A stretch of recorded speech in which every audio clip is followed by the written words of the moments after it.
Why the narcissist stops having sex with you. Have you ever been in a relationship that started out hot and heavy? I mean scorching, only to find your partner's interest in intimacy plummet faster than a lead balloon, leaving you confused, hurt, and wondering what happened to all that passion? Well, my friend, if this scenario sounds familiar, you may have been blindsided by a narcissist. These emotional vampires initially use their supernatural powers of charm and seduction to lure unsuspecting prey into their lairs. They promise a lifetime of passion and fulfillment, all the while plotting to eventually discard their victims once they have extracted every last drop of affection, adoration, and sex. If you are watching this video, it likely means you are sexually involved with a narcissist. I would recommend subscribing and watching my video. Narcissistic sex faking act patterns, signs, sexually aggressive behavior, intimacy drive, abuse. To learn more about their unusual sexual patterns and signs, the link is in the description below. In this video, I'm going to shed light on why narcissists suddenly shut off the bedroom action, going from enthusiastically active to virtually asexual overnight. Understanding their twisted motivations can help you avoid falling into these predators' talons and protect your heart. Now let's get started with why the narcissist stops having sex with you. The idealization phase, mirroring and manufactured intimacy. At the beginning of a relationship with a narcissist, it's all about smoke and mirrors, baby. They will reflect back at you an idealized version of yourself. Your deepest desires, dreams, and fantasies. It's intoxicating. You feel seen, understood, cherished. Your soulmate has arrived. Through a process called love bombing, they shower you with flattery, gifts, undivided attention, and some seriously steamy sex. It's as if this person has stepped straight out of a romance novel to deliver you your happy ever after. But little do you know, it's all an act carefully crafted to make you fall helplessly in love.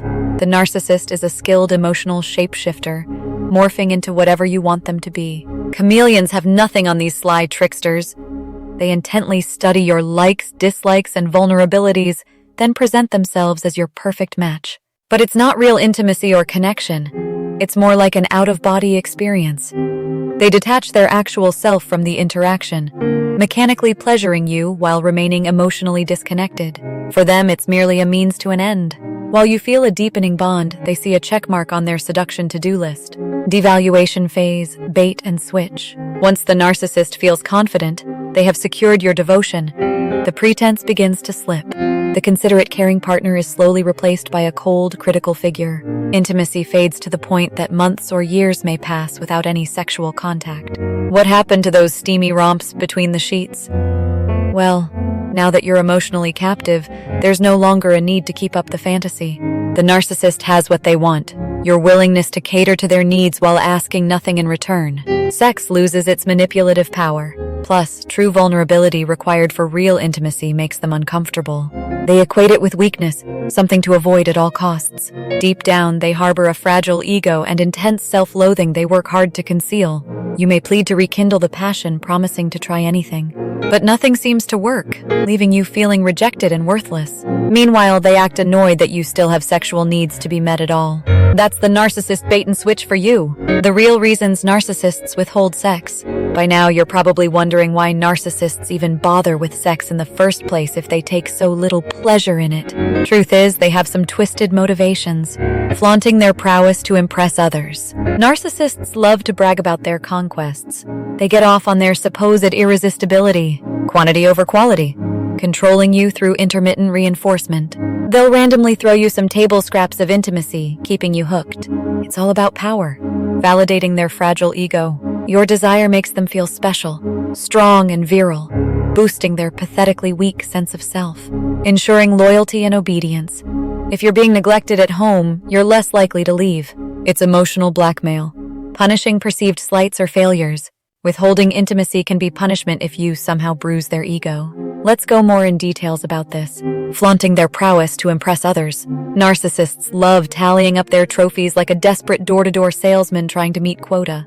They brag about their sexcapades to their shady friends, like a cocky teenage boy in a locker room. For example, one narcissistic Lothario kept an actual notebook chronicling his conquests. He'd crow about the latest victim added to his collection, as if she were a rare Pokemon card.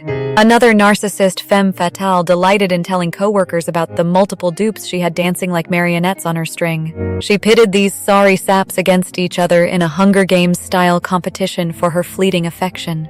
Such juvenile antics make her inner black hole feel full, controlling you through intermittent reinforcement. Narcissists will sometimes throw you table scraps of intimacy after long famines, keeping you sustained yet craving. It's like an IV drip, just enough to keep you alive but too weak to flee their prison.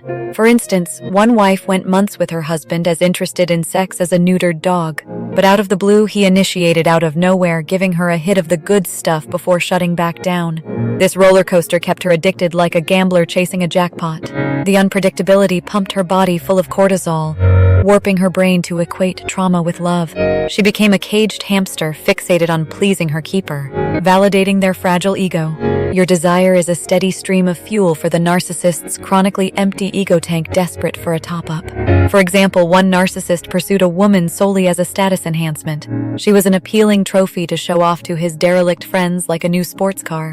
Her admiring gaze temporarily filled his vast inner emptiness. But once secured, he quickly discarded her for the next shiny object, ensuring loyalty and obedience. Narcissists know if they deprive you physically, you'll cling to them mentally. It's Stockholm Syndrome, bonding with your captor through trauma. One woman's boyfriend stopped touching her altogether once they moved in together. When she asked for intimacy, he made her feel perverted for having basic needs. She became his pet, appeasing her owner to avoid further rejection. With no love or affection, her soul withered like a neglected houseplant desperately seeking any morsel of light, punishing perceived slights or failures. In a narcissist's eyes, you live to serve them. So if you dare divert energy away from their bottomless pit of needs, you've committed an unforgivable sin warranting severe chastisement. For instance, one woman bought her own car so she wouldn't have to rely on her boyfriend for rides. Rather than feel happy for her independence, he saw this as a threat. How dare she assert herself? To put her back in her place, he cut off sex and affection. He also openly gawked at other women, seeking to instill insecurity as further punishment for her audacity. Feeling threatened by true intimacy. To a narcissist, real intimacy is like garlic to a vampire. Absolutely revolting. It requires vulnerability and honesty, which would melt their fake persona like the Wicked Witch of the West. One man retreated anytime his girlfriend tried bonding, sensing she wanted emotional closeness. He threw up barbed wire fences and landmines. True intimacy felt like annihilation. He knew she'd see the scared coward behind the facade, so he avoided sex to maintain his inflated illusion of grandiosity. So as you can see, it's not about passion, bonding, or expressing love. It's using sexuality to manipulate, dominate, and inflict harm. Making you feel undesirable is just icing on the cake for these soul-sucking fiends. The heartbreaking truth. The heartbreaking truth is narcissists are incapable of genuine intimacy. Their emotional circuitry is fried. Malignant self-interest overrides everything else. Opening up to another person requires vulnerability, empathy, and compromise. Foreign concepts to someone so grandiose and entitled. Love to them is merely transactional. So once you're hooked, they see no need to keep up the act. That idealized, perfect lover you thought you found exists only in your imagination. Narcissists merely hold up a flattering mirror, reflecting back an illusion. Behind the mask lies an empty shell, unable to give authentic love or receive it. You deserve so much better. Don't let their dysfunction dim your light. The problem isn't you, it's them. There are people out there capable of true intimacy, but first you must cut ties with this emotional vampire so you're free to find them. In closing, if your intimate life has taken an abrupt nosedive, consider you may be entangled with a narcissist. Recognizing their manipulative reasons for shutting off sex can help you make a clean break. You have nothing to gain by dwelling in their darkness and continuing to offer yourself up as supply. I hope these realistic intimacy examples shed light on the dysfunctional sex life between you and the narcissist. If you're already on the path of healing, be sure to monitor your self-talk and check out my video, Recovering from Narcissistic Trauma, Soothing Sleep Affirmations for Self-Care. The link is in the description below. Also, please like, subscribe, and consider donating if you're able to support these videos exposing covert emotional manipulation. Together, we can heal from narcissistic trauma and prevent further victims. I believe in you. The best is yet to come.